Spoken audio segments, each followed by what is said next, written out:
Good afternoon, members of the media. This afternoon, we convey the message of the ANC, which is our initial reaction to the successful conclusion of the ANC candidate list.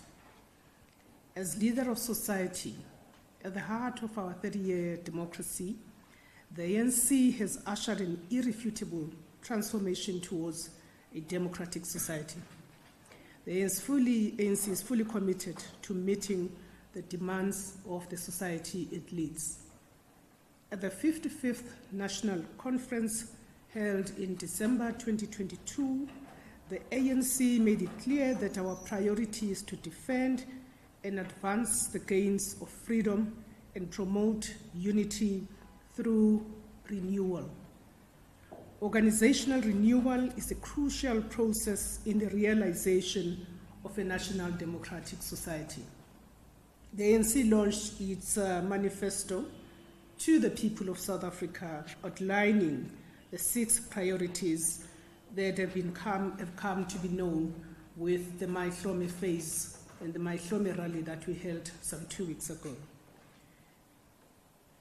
We are confident that the candidate selection process adopted by the Special Extended National Executive Committee meeting will give expression to the manifesto and our ability to live up to the promise to our people contained in those 6 priorities of the 2024 ANC manifesto.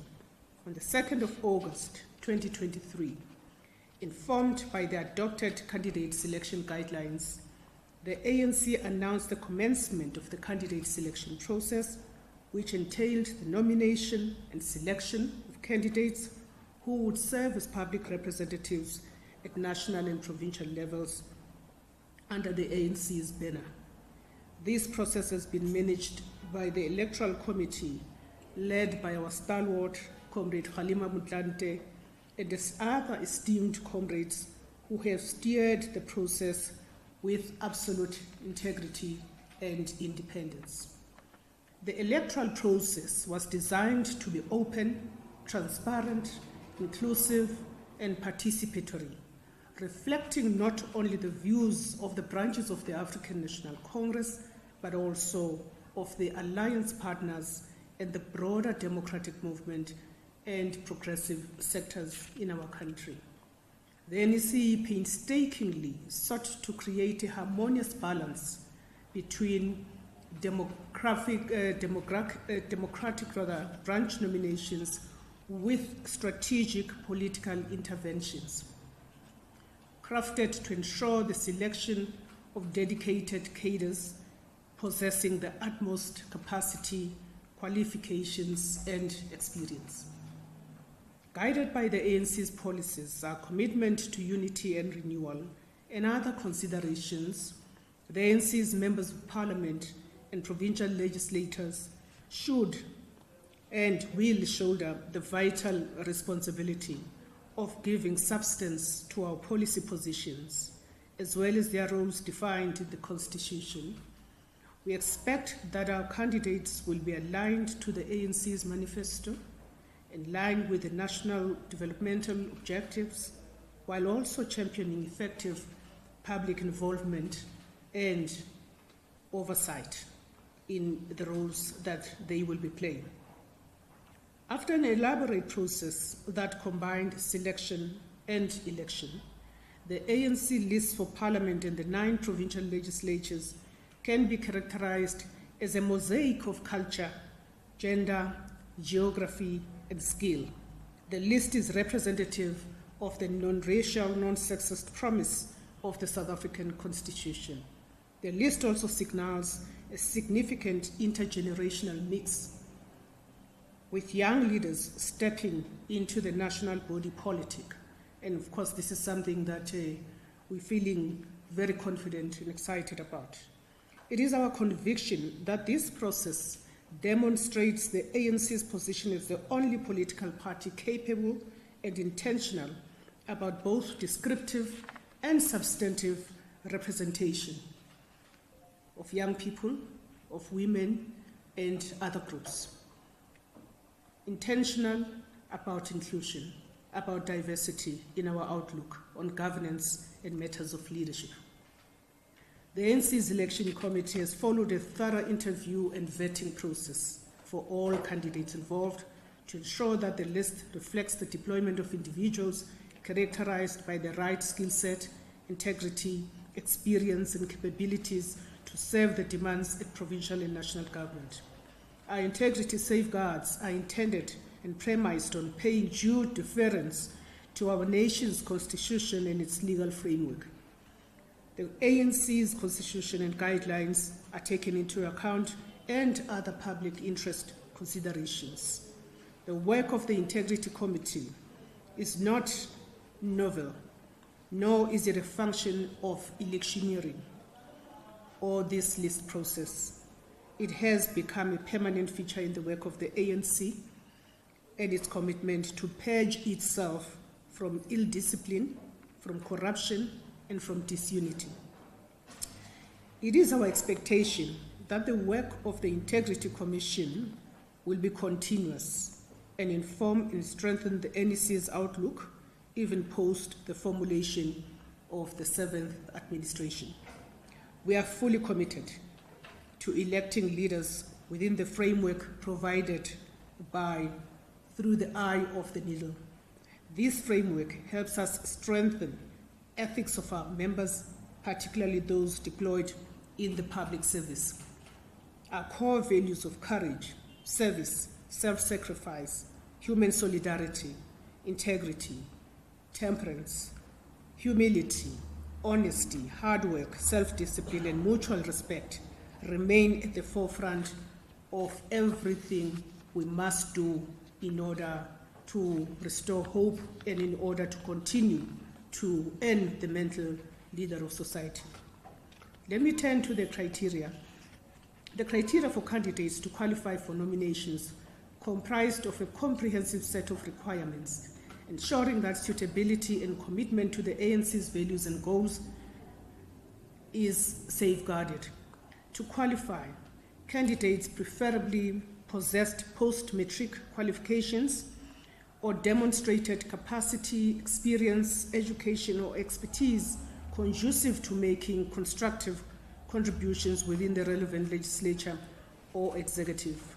Moreover, candidates were mandated to complete 4 OR Tambo Leadership School online modules covering crucial topics such as the history of the ANC, building, organizing, understanding government, as well as understanding economy and sustainable development. Additionally, candidates should maintain ANC membership in good standing, exhibiting a proven track record of commitment and involvement. So it wasn't just about membership only, and involvement not only in the ANC, but in the democratic movement or government. In addition to rigorous interviews that were held, all candidates underwent vetting to ensure that they represent the ethical values expected from ANC public representatives.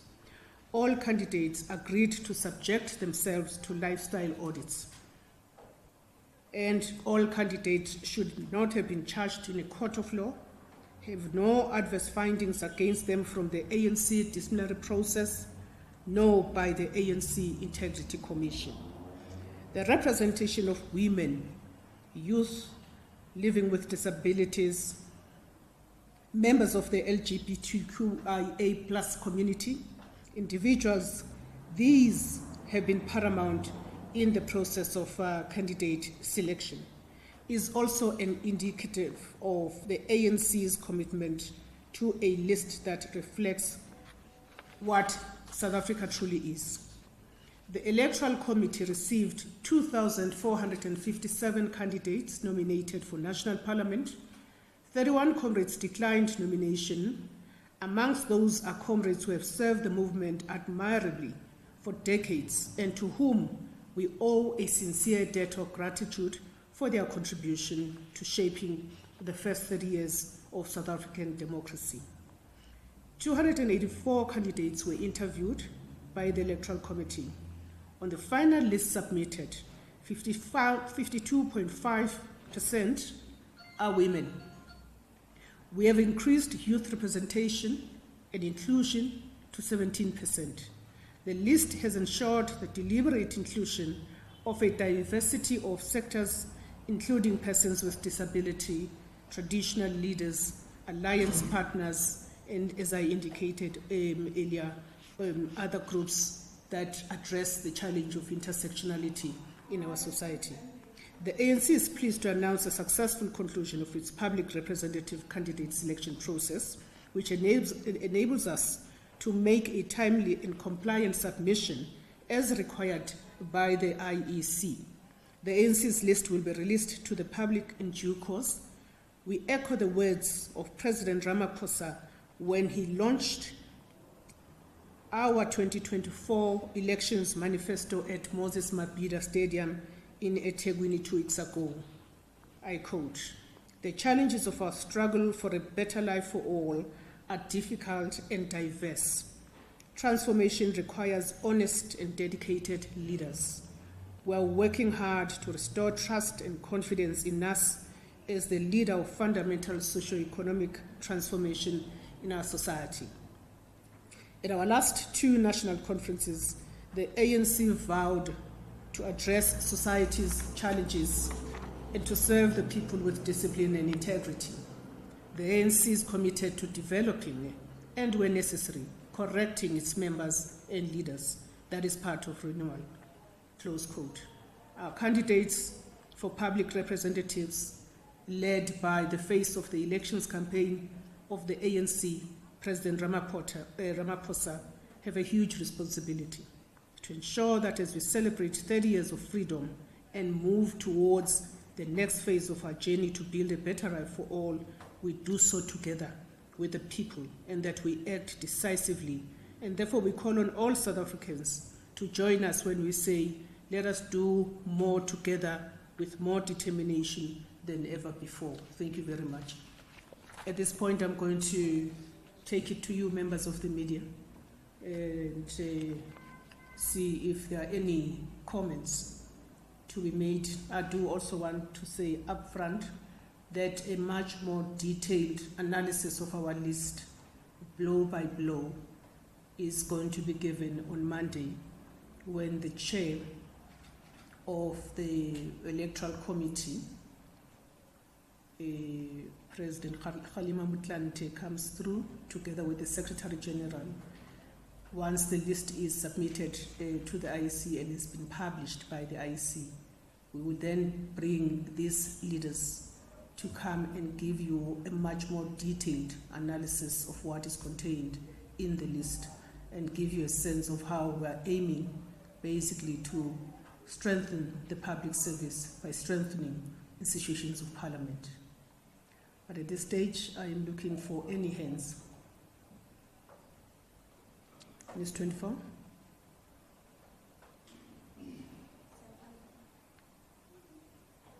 Is it working? Yes, I think it's working now. Thank you so much for that update. Just a clarity question. Does the list, can you expect the list to host or to have any names of people who are fingered in the zoning commission report? For now, it's not an issue.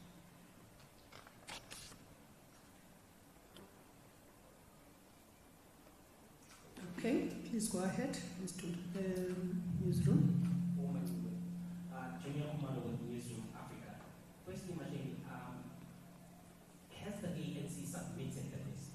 Because there's been a lot of questions whether it has submitted, it has not. The Secretary General was expected to go to the IEC physically and submit that list, but it seems like now he is resorting to submitting it online. Secondly, in 2019, the ANC was one of the last parties to also submit its list. The party has been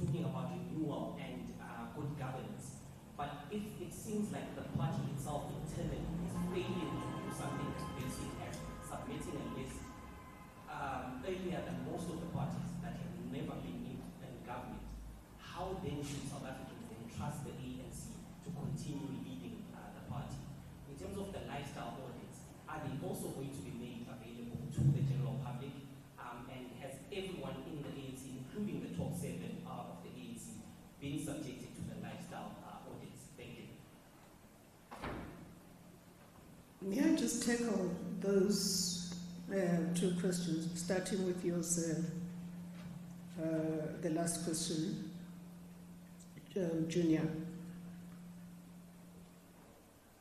The ANC is submitting timelessly, that's been done electronically. The idea that the SG was going to go to the IEC house, I don't know whether you got this information from the ANC. I don't recall communicating that information as the spokesperson of the ANC.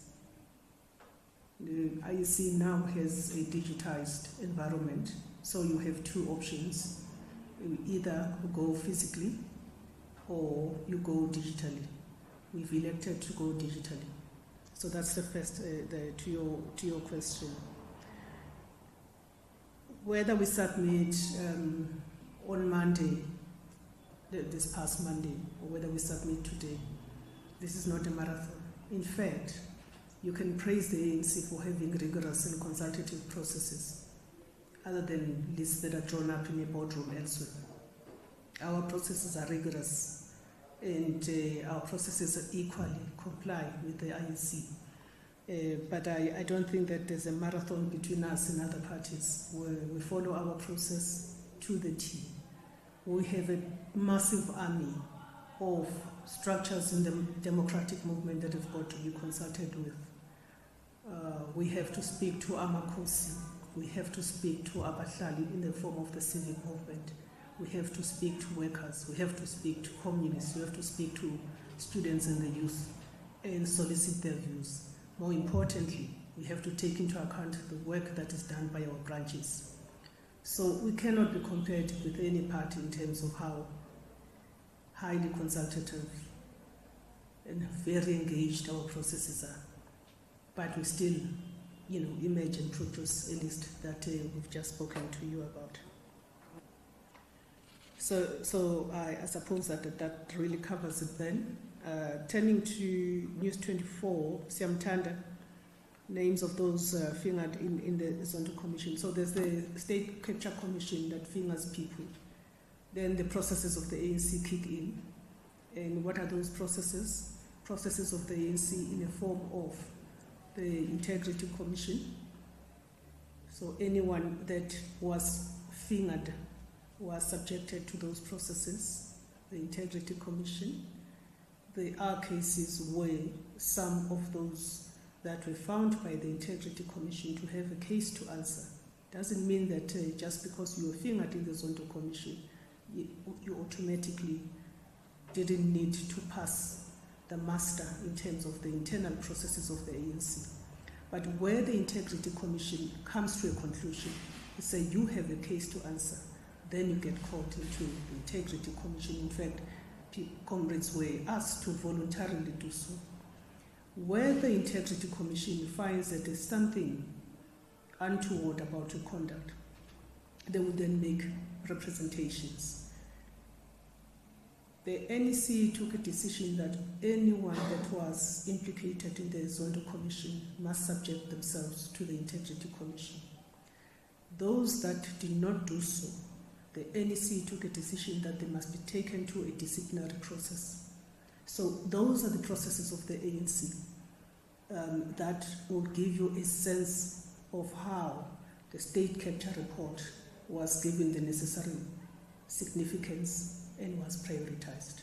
Quite apart from sometimes of a public narrative that suggests that the state capture recommendations in respect of some of our members that were implicated has been treated with a very lackluster response.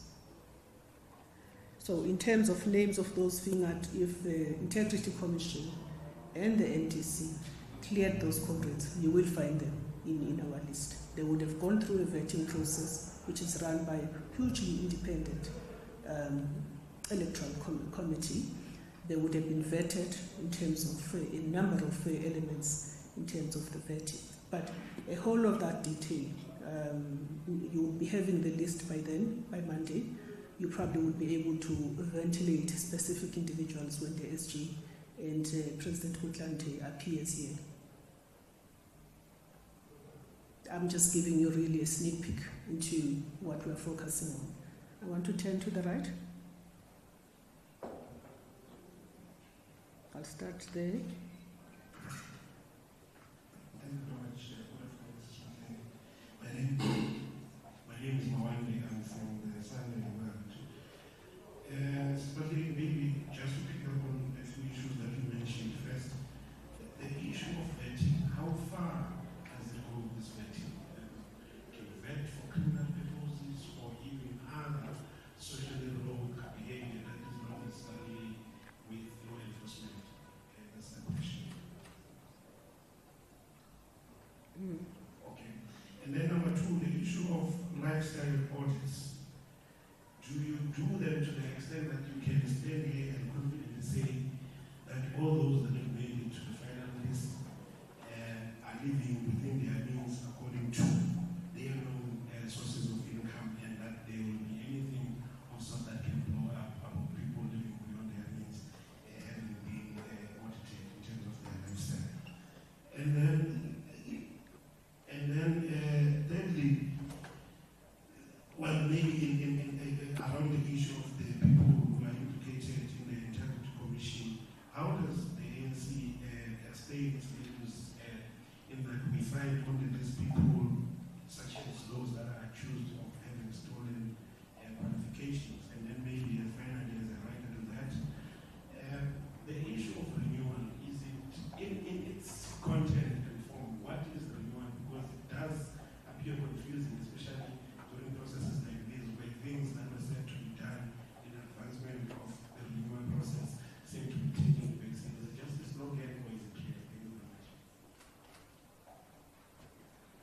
Go ahead, Lou.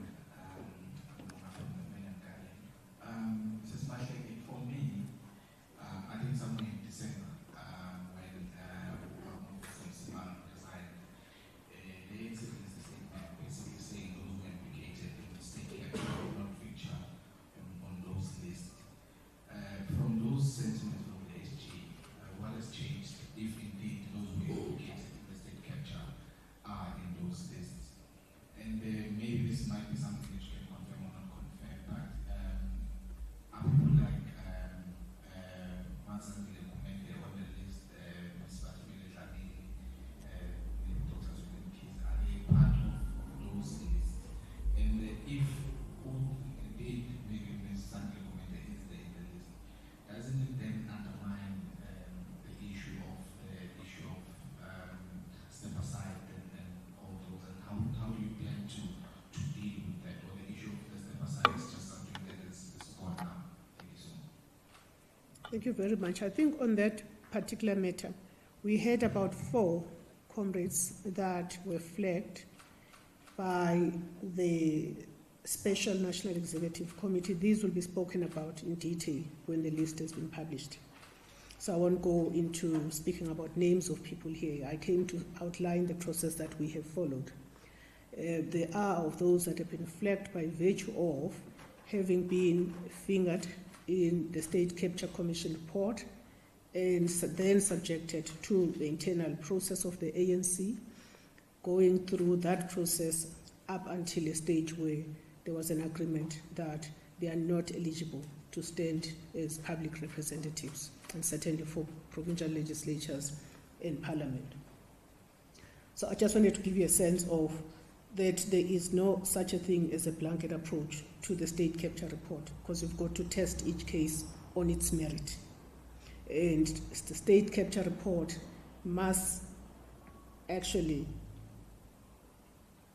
be assisted by the ANC's own internal democratic processes. And I think it ties in with the question about Gamawande, whether is there such a thing as renewal? Yes. The very candidate selection process that we're talking about today is a step in the direction of renewal. Where on earth have you seen the ANC doing things in the way that it is doing for a good number of nominations that were well over 2,400 or thereabout, and whittled down to about 284, going through a thorough process of being interviewed, of testing your CV, of vetting your qualifications through an independent, expert-led process, of vetting your criminal standing or criminal record. if you're not maintaining your children, it will flag you, etc., etc. So I'm responding to the other question as well that you're asking. And then Lunga, I'm just trying to look at the other question that you asked, Babu Mavuso, referring to the fact that those implicated, being implicated in a report, I could wake up and say, Lunga stole money from Mail and Guardian. I could wake up and do so, simply because I'm being malicious, or I've been sent to do that. You know, whatever allegation that is made against you always have got to be tested, and the rule of law needs to apply. So in that same way, every South African does deserve that. Of course, public representatives, of course, leaders of the ANC have a much more bigger moral obligation to take the issue, any allegation, as seriously as possible and where people are implicated, which is why we're strengthening these oversight in situations that are meant to assist us with ethics and integrity management in the organization, in the form of the Integrity Commission and in the form of the work of the National Disciplinary Committee, as well as the independent and rigorous work done in selecting these candidates under the leadership of the Electoral Committee. This is how I would approach my response to the questions that you have all raised.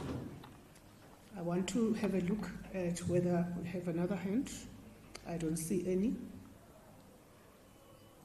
I want you to look forward to Monday, the date that you have with our Secretary General and President Motlanthe. Sorry, I've got a city press over there. That will be the last one. Oh, in terms of how we go about it, or how we are going to go about it. Yeah, is it done or is it still going to be done? It's going to be done. Because remember, in the guidelines it says must be prepared to subject themselves to lifestyle audits. So what has had to be done beforehand, and I'm happy to say it is now completed, is the vetting process.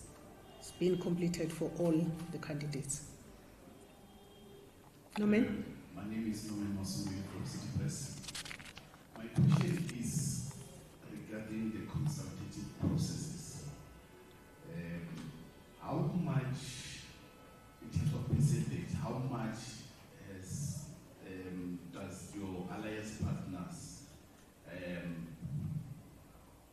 how much are they represented, and how much, in terms of their presentation, how much did they want representation in there, and how much did the ANC give them that representation? Yeah, that would be my question. Okay, we didn't do the maths. The nature of the relationship in the alliance is a relationship born in struggle. Remember also the leaders of the ANC who are members or leaders of this or that other alliance formation. The most important and the fundamental principle is that when you look at the candidate list of the ANC at a province level or at a national level, you should be able to see various strata, various classes, various social formations represented. It must reflect, it must be a macrocosm of society. You must see young people, which is why for the first time we're going to see, I'm anticipating some of the youngest ministers and going in that direction, which is why you're going to see socialists advancing developmental work or developmental economics as part of the work of the ANC, which is why you want to see some of those that have been there before in the interest of continuity and change. You'll see former worker leaders or former trade unionists, which has been the case before. But what is more exciting is that you're having a new crop coming in and taking the baton, because we have a number of these senior leaders also from the alliance who are now taking retirement and from within the ANC. And some of those things will be really fully unpacked on Monday about who those are. It's a total of 31 people that are retiring, and that makes for interesting thinking about how the ANC renews itself by making sure that this idea of an intergenerational transition is given, oxygen in the work that we've been doing, candidate selection process. Did I answer your question, Norman? All right. Thank you very much. With that, I think we can close, and I'd like to thank you, members of the media, for making yourself available. We are adjourned.